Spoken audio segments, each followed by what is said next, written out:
नमस्कार, आप देख रहे हैं उत्तर प्रदेश लाइव और मैं हूं आपके साथ प्रीति सिमार। आज हम बात करेंगे लोकसभा उपचुनाव के नतीजों के बाद यूपी में नए सियासी पैटर्न और बदले समीकरण की। रविवार को आए यूपी के लोकसभा उपचुनाव के नतीजे नए सियासी पैटर्न और तेजी से बदल रहे समीकरण की तस्वीर को साफ कर रहे हैं। भले ही अभी 2024 के लोकसभा चुनाव में वक्त है, लेकिन इन नतीजों को देखें तो कहीं ना कहीं 2022 के लोकसभा उपचुनाव के नतीजे 2024 का संदेश दे रहे हैं, जिससे ये कहा जा सकता है कि 2024 में कुछ बड़ा होने वाला है, क्योंकि सपा पार्टी का अपने दोनों गढ़ आजमगढ़ और रामपुर को हारना कई संकेत दे रहा है। दरअसल यूपी की आजमगढ़ और रामपुर सीट सपा का गढ़ मानी जाती है और दोनों ही सीटों पर बीजेपी ने कमल खिला दिया है। आजमगढ़ से जहां बीजेपी से दिनेश यादव उर्फ निरहुआ, वहीं रामपुर से बीजेपी के घनश्याम लोधी जीते हैं। जहां दोनों सीटों पर कमल खिलाने के लिए बीजेपी ने पूरी ताकत लगाई, यहां तक कि सूबे के मुखिया ने जमकर चुनाव प्रचार किया। वहीं सपा अध्यक्ष अखिलेश यादव चुनाव प्रचार से कहीं गायब से रहे, जिसको लेकर अब अखिलेश पर सवाल भी खड़े हो रहे हैं। और वहीं बीजेपी तो सपा के लिए एक बड़ी चुनौती है ही, वहीं बसपा का प्रदर्शन भी सपा के लिए खतरे की घंटी से कम नहीं है। इन नतीजों के बाद मायावती जमीन पर तो नहीं, लेकिन सोशल मीडिया पर अपने कार्यकर्ताओं को 2024 के लिए संघर्ष और प्रयास जारी रखने का मंत्र दे रही है। और वहीं सपा की हार के बाद अखिलेश यादव सवालों के घेरे में आ गए हैं। ओवैसी निशाना साध रहे हैं, सहयोगी भी नाराजगी जता रहे हैं। ऐसे में सवाल यह है कि यूपी की सियासत में बन रहे नए पैटर्न से क्या सियासी समीकरण बदल रहे हैं, और ये बदलते समीकरण क्या आगामी चुनावों में सपा के लिए, भविष्य के लिए खतरा है? इस पर आज बात करने वाले कुछ खास मेहमान हमारे साथ जुड़ेंगे, जिनसे हम बातचीत करेंगे कि क्या 2024 का चुनाव समाजवादी पार्टी के लिए चुनौती भरा रहेगा। हालांकि बीजेपी तो एक बड़ी चुनौती समाजवादी पार्टी के लिए है, लेकिन जो लोकसभा उपचुनाव के नतीजे 2 सीटों पर आए हैं और बसपा का जो प्रदर्शन रहा है, कहीं ना कहीं ये भी अब समाजवादी पार्टी के लिए खतरे की घंटी है। और एक MY फैक्टर, जिसके बल पर विधानसभा चुनाव में इस बार अच्छी खासी सीटें समाजवादी पार्टी ने निकाली पिछले चुनावों के मुकाबले, तो क्या वो MY फैक्टर कहीं ना कहीं यहाँ पर अब सपा से खसकता हुआ दिखाई दे रहा है? तमाम फैक्टर यहाँ पर है और हमारे साथ खास मेहमान जुड़ गए हैं। परिचय आपसे करा देते हैं। बीजेपी प्रदेश प्रवक्ता हरीश श्रीवास्तव हमारे साथ जुड़ गए हैं। हरीश जी नमस्कार, स्वागत है आपका खबर फास्ट पर। गुलफाम अली, राष्ट्रीय सचिव समाजवादी पार्टी से हमारे साथ जुड़ गए हैं। गुलफाम अली जी नमस्कार, आपका भी स्वागत है। और वहीं वरिष्ठ पत्रकार नावेद शिको हमारे साथ जुड़ गए हैं। नावेद जी, आपका भी बहुत बहुत स्वागत है खबर फास्ट पर। सबसे पहले तो गुलफाम अली जी, आपके पास में आना चाहूंगी। राष्ट्रीय सचिव समाजवादी पार्टी से आप हैं, एक बड़े पद पर आप हमारे साथ हैं, और जिस तरीके से पार्टी अब, क्योंकि हार जो मिली है पार्टी को, उसको लेकर मंथन यहाँ पर कर रही है। अब समाजवादी पार्टी नहीं किया है तो करेगी, लेकिन एक बड़े पद पर होने के नाते आप क्या वजह देखते हैं? 2 बड़ी सीटें आपका गढ़ रही और अब आपके हाथ से निकल गई। गुलफाम जी, मेरी आवाज मिल पा रही है आपको? लगता है हमारा संपर्क उनसे अभी नहीं हो पाया, जल्द ही हम उनसे जुड़ेंगे, क्योंकि यहाँ पर सबसे पहला सवाल उन्हीं से बनता है, लेकिन अभी हमारे साथ नहीं जुड़े हैं। तो यहाँ पर मैं वरिष्ठ पत्रकार के पास जाना चाहूँगी। नावेद जी, जिस तरीके से यहाँ पर हमने देखा कि MY फैक्टर के बदौलत समाजवादी पार्टी ने इस बार पहले के मुकाबले बेहतर सीटें निकाल ली, लेकिन जो 2 बड़ी सीटें जहाँ पर कहा जाता है कि सपा का गढ़ वो रहा है और बड़े दिग्गज यहाँ से रहे हैं, वो 2 सीटें हारने की क्या आप वजह देखते हैं और आगे के लिए क्या संकेत देख रहे हैं? 2 सीटों की हार नहीं है समाजवादी पार्टी के लिए, उसकी जमीन खिसक जाना जैसा है। यहाँ पर एक बात, एक एग्जाम्पल मैं देना चाहूंगा। मेरे पास प्लाट है, मेरे पास जमीन है, तो मैं मकान बनवा सकता हूँ। अगर मेरे पास जमीन ही नहीं होगी तो मैं मकान बनवाने की कल्पना ही नहीं कर सकता हूँ। हर राजनीति का एक आधार होता है, एक बेस होता है, और उस आधार के ऊपर वो अपना महल तैयार करता है। हर पार्टी के साथ, बसपा के साथ भी है, बीजेपी के साथ भी है, कांग्रेस के साथ भी रहा है, और समाजवादी पार्टी के साथ का आधार है मुस्लिम और यादव। इनको हमेशा उसने साथ के रखा है, इनको अपने साथ रखा है, इनको अपने विश्वास में रखा है, और इस आधार के ऊपर ही एंटी इनकम्बेंसी का वोट या अदर्स आते हैं। आप कल्पना करिए, अगर जाटो वोट और दलित सारा वोट बहन जी के पास 0 पे आ जाएंगी, तो उनको कोई भी वोट देने के लिए राजी नहीं होगा। असल में क्या होता है कि जब सत्ता होती है तो एक एंटी इनकम्पेंसी होती है, सत्ता के खिलाफ एक वोटर पैदा होता है जो अच्छी अपेक्षाओं से वो वोट दिया होता है, उसकी अपेक्षाएं पूरी नहीं होती है, नाराजगी होती है, तो वो उसकी किसी विचारधारा से वो प्रभावित नहीं होता है। वो वोटर ये देखता है कि सत्ता से बेदखल करने वाली ताकत कौन सी है, तो वो उसके साथ प्लस हो जाता है। तो आधार जो है समाजवादी पार्टी का इतना मजबूत रहा था, विधानसभा चुनाव में उसने बीजेपी जैसी सशक्त पार्टी को टक्कर दी, वोट प्रतिशत बढ़ाया, सीटें बढ़ाई। कारण क्या था कि मुस्लिम और यादव एकजुट हो गए थे। और मैंने खुद अपनी आंखों से देखा था, मैंने खुद में ग्राउंड पे रहा था, मुसलमान का वोट प्रतिशत भी बढ़ गया था। एक एक मुसलमान निकला था कि भाई सपा को जिताना है और बीजेपी को हराना है। यादव तो था ही साथ में। अब कल के नतीजे 2 सीटों के थे, लेकिन वो एक सिंबॉलिक, एक प्रतीकात्मक अगर नजरिए से देखिए तो यादव भी बिखर गया और मुसलमान भी बिखर गया। आधारहीन हो गई अगर समाजवादी पार्टी, तो एंटी इनकम्बेंसी वाला या अदर्स वोट उसके पास कैसे आएंगे। देखिए भारतीय जनता पार्टी को यही तो डर था कि यहाँ पर बीजेपी कांग्रेस लगभग शून्य की तरफ थी, बसपा छाछे पर आ गई थी, इकलौती समाजवादी पार्टी उससे लड़ रही थी और समाजवादी पार्टी की सबसे बड़ी ताकत मुस्लिम और यादव था। तो एमवाई जो मेन फैक्टर जिसके बल पर अब तक समाजवादी पार्टी कहीं ना कहीं अच्छा प्रदर्शन कर रही थी वो बिखर गया, आप ये मानते हैं? ठीक है, हमारे साथ अब राष्ट्रीय सचिव समाजवादी पार्टी से गुलफाम अली जुड़ गए हैं।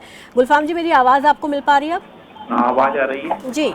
यहाँ पर 2 सीटें जो कि आपका गढ़ रही, तो एक बड़े पद पर पार्टी के अंदर आप हैं, मंथन किया होगा, क्या वजह आप मानते हैं कि क्या वजह ऐसी रही जिस वजह से 2 बड़ी सीटें चली गई? जिस तरीके से वरिष्ठ पत्रकार कह रहे हैं कि केवल हार नहीं हुई है, जमीन खिसक गई है समाजवादी पार्टी की। ये लोकतंत्र की हत्या है। उत्तर प्रदेश की योगी सरकार ने जो समाजवादी पार्टी का वोट बैंक है, यादव और मुस्लिम, उसको इतना डरा दिया गया है, इतना डरा दिया, वो पोलिंग बूथ तक वोट देने के लिए ही नहीं गया है। किसने डराया? स्थानीय थाने की पुलिस ने, जितने भी यादव नेता थे, स्थानीय मुस्लिम नेता थे, उनको एक दिन पहले थाने में बैठा लिया गया, चाहे वो रामपुर हो चाहे आजमगढ़ हो। और पूरा जो है सत्ता का नंगा नाच भारतीय जनता पार्टी ने किया है।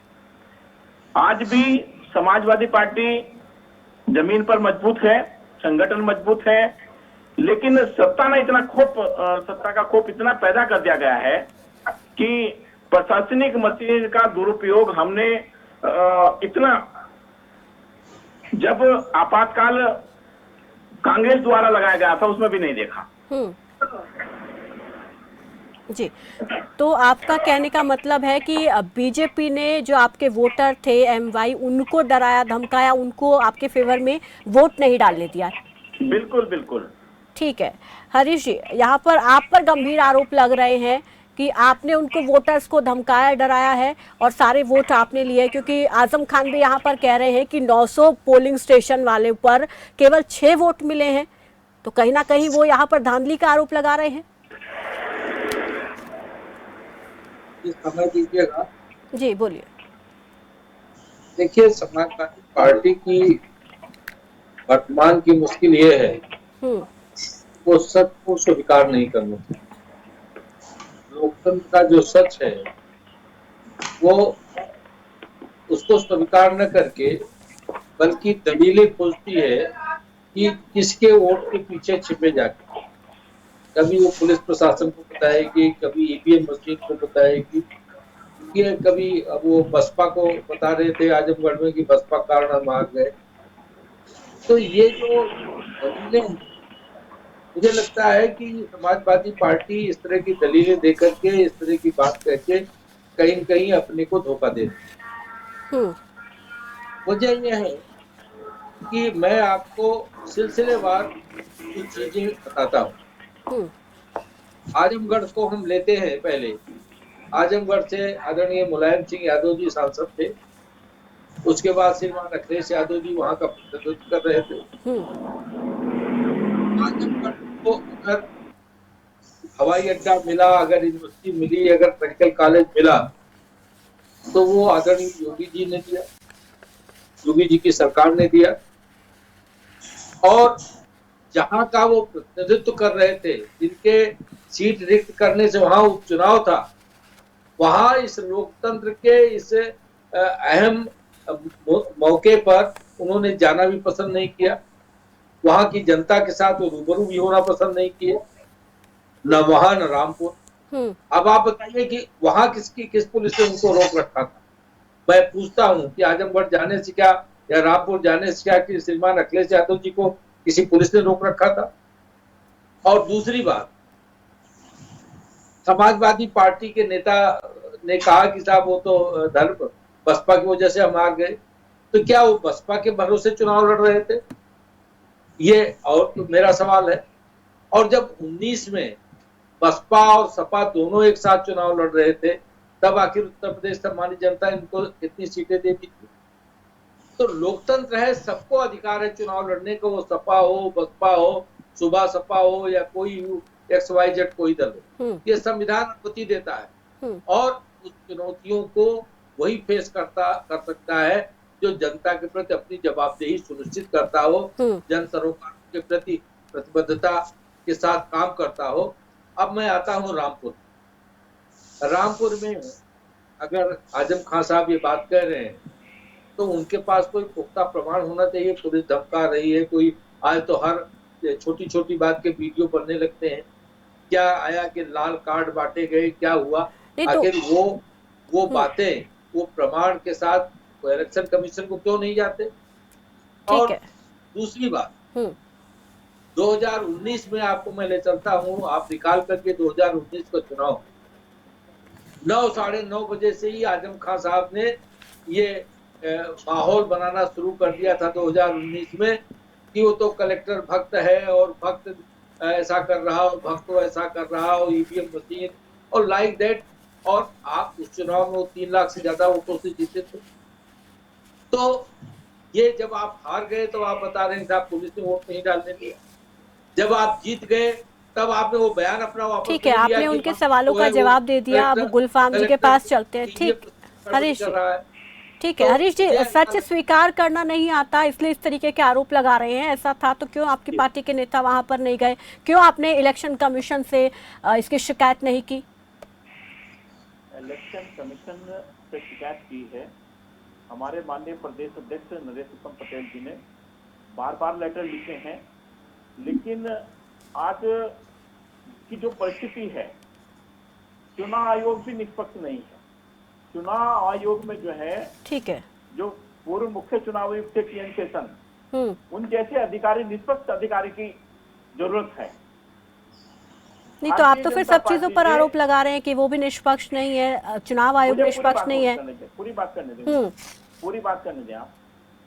भारतीय जनता पार्टी ने जो लोकतंत्र की जड़ें थी उनको खोखला कर दिया है, और कहीं ना कहीं जो संवैधानिक संस्थाएं हैं, जो सरकार जब गलत करती थी, सरकार गलत करती थी, उस पर लगाम लगाने का काम करती थी, उनका भी संपीड़ीकरण कर दिया है।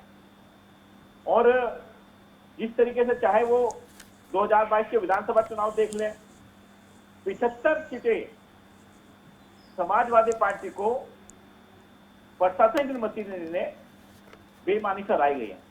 यही काम नहीं, आप ठीक है इन कारणों को गिना रहे, लेकिन आप ये नहीं देखेंगे कि अखिलेश यादव ने एक बार भी चुनाव प्रचार नहीं किया? क्या ये चीज के बेफिक्र हो गए थे कि हाँ हमारा गढ़ है, हम ही जीत जाएंगे?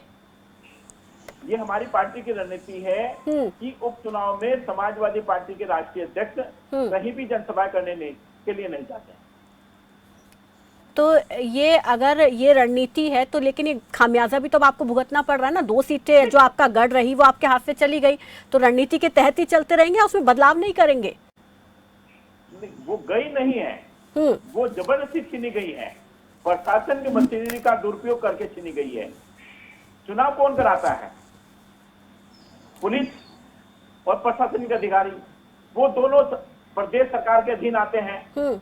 और जिस तरीके से रामपुर में आपने देखा, अलग अलग चैनलों ने दिखाया कि बिल्कुल नाकेबंदी की गई है, और जो मुस्लिम बहुल क्षेत्र थे उनके मतदाताओं को बाहर निकलने नहीं दिया गया। एक बूथ पर 2200 मतदाता थे, केवल 6 लोगों को वोट डालने दिया गया, 6 लोगों ने वोट डाला। इस तरीके से जो है कर्फ्यू जैसे हालात कर दिए गए हैं कि अगर मुसलमान या समाजवादी पार्टी का समर्थक जो वोट देने के लिए आया है उसको मारपीट कर भगा दिया गया है। ठीक है, मैं लौटूंगी आपके पास। नावेद जी, यहाँ पर जिस तरीके के आरोप लगा रहे हैं, सच को स्वीकार नहीं कर रहे हैं, अपनी पार्टी की जो रणनीति है उसमें बदलाव की जरूरत है वो नहीं कर रहे हैं, बड़े शान से जिस तरीके से कह रहे हैं कि पार्टी की रणनीति है कि जो राष्ट्रीय अध्यक्ष हैं वो उपचुनाव के लिए चुनाव प्रचार नहीं करते हैं, सभाएं नहीं करते हैं, तो क्या ये रणनीति ही भारी पड़ी? और इसी तरीके से अगर रणनीति रही तो समाजवादी पार्टी के लिए आगे बड़ी मुश्किलें होने वाली हैं।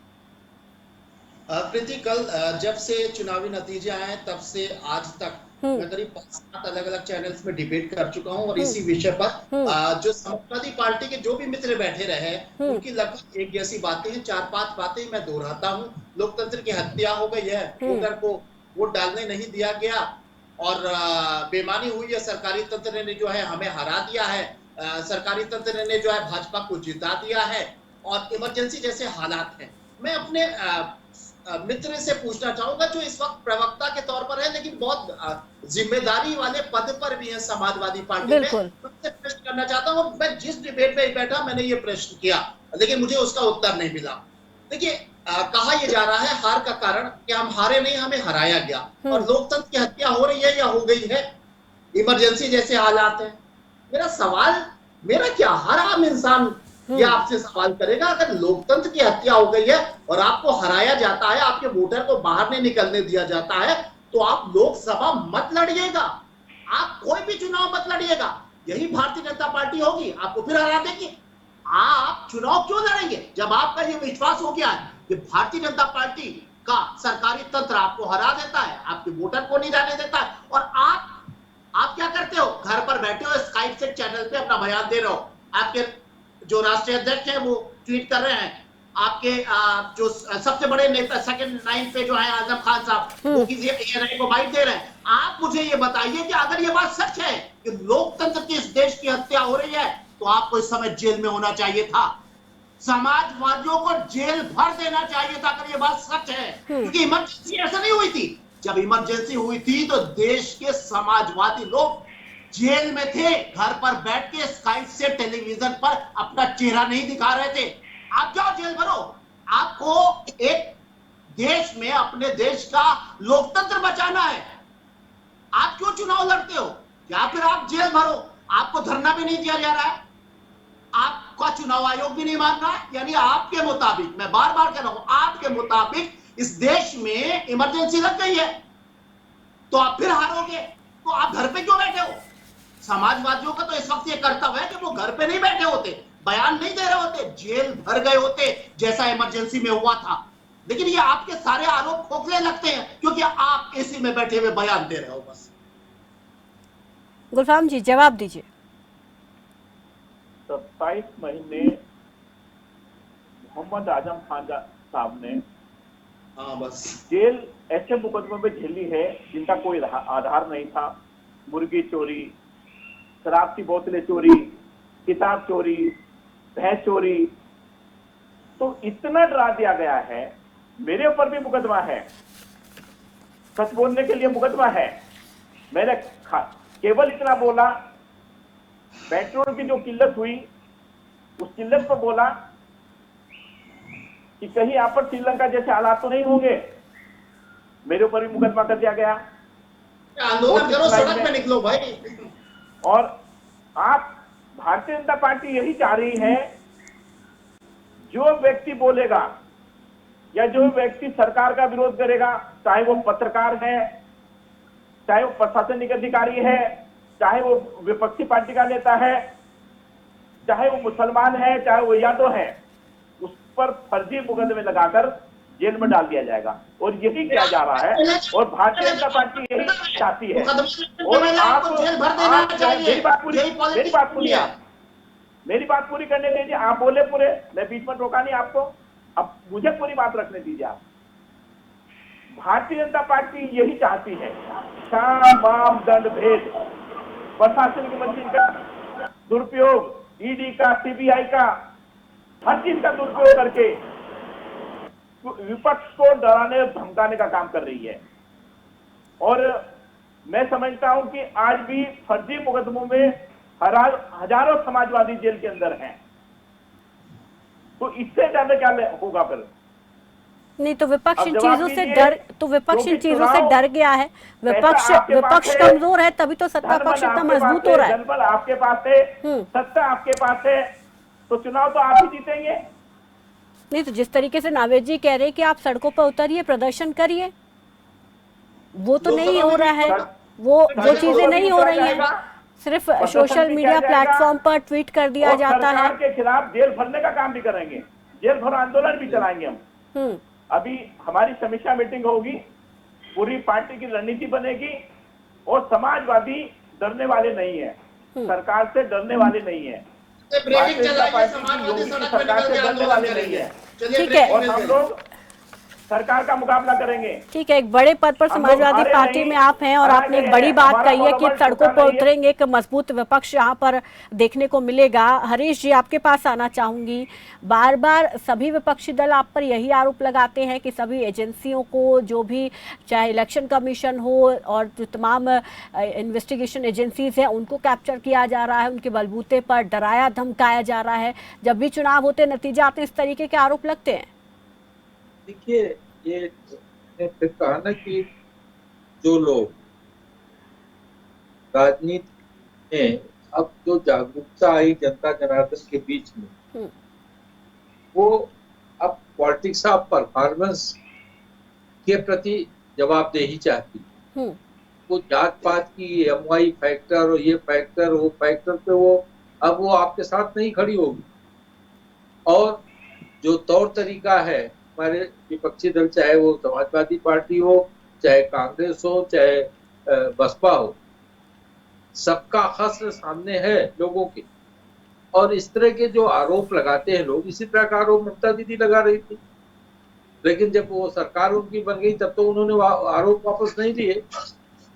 तो ये जो थोथे आरोप हैं, मुझे ऐसा लगता है कि हम अपनी हार से बचने के लिए हम अपनी वास्तविक, ठीक है, कहीं ना कहीं ये अपनी सच को स्वीकार नहीं करते हैं, इस तरीके के आरोप लगाते हैं। लेकिन यहाँ पर गुलफाम जी, आपसे बहुत महत्वपूर्ण सवाल ये बनता है, क्योंकि कहीं ना कहीं एक ट्रेलर के तौर पर हम कह सकते हैं, या 2024 की तस्वीर इन लोकसभा उपचुनाव के नतीजों से कहीं ना कहीं देखने को मिल रही है। तो क्या रणनीति में बदलाव किया जाएगा, और क्या अब यहाँ पर आपके जो नेता हैं जो बता रहे हैं कि एक रणनीति पार्टी की रहती है कि वो उपचुनाव के लिए चुनाव प्रचार नहीं करते, जिसका खामियाजा आप देख रहे हैं कि यहाँ पर क्या हुआ है, नतीजा क्या रहा है, तो उसमें क्या बदलाव होगा? और एक बड़ी चुनौती यहाँ पर 2024 की आपके सामने रहने वाली है, फिर उसको कैसे पार करेंगे? समाजवादी पार्टी निश्चित रूप से नई रणनीति के तहत 2024 के लोकसभा चुनाव में उतरेगी, और हम लोग अच्छा प्रदर्शन करेंगे।